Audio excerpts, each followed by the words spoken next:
Du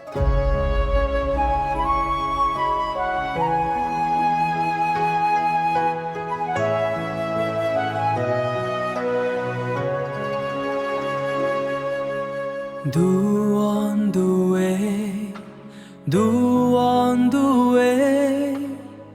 Lu xiên tia to hu cho ya thao lo. Bề hay mong nhớ to trong hào bề, ô lìa ô tê nhớ cái xía lu. Can du sân gió nu chín gì, cho chua chia dìa rong li hu bênh bê.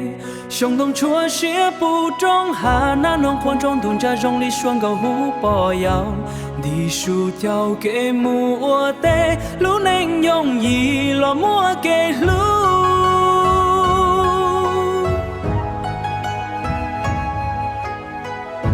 Giờ chỉ muốn nhia lo mua lu xia.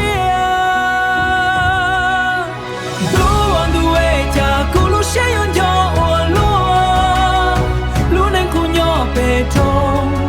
Giờ cho nhẹ lo mua kê rong xia bê xí lu chỉ muốn nu tua.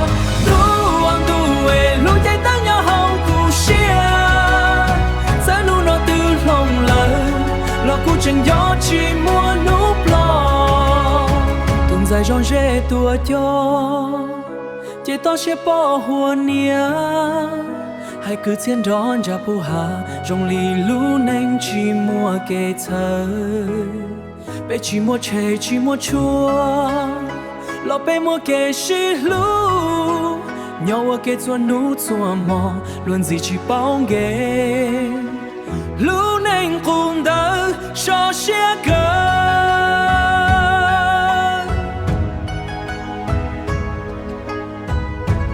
Giờ cho nhẹ lo chỉ mua kê khoa.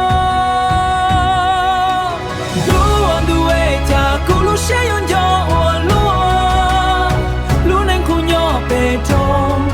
Giờ cho nhẹ lo mua kê rong xia bê xí lu chỉ mua nu tua. Du on du way lu chạy tăng nhỏ hậu cu xia. Giờ nu nó từ lòng lời lo cu chân gió chỉ mua nu lo. Mong du trao bê rong gì cũ xí thà lon chỉ bao tam lòng đàn anh đừng bỏ yào xua luôn gì so bù chế lì kỳ song du can chín cha lu chế khu mua kế so giờ chỉ mua cũ lo bê lu sẽ gan lu.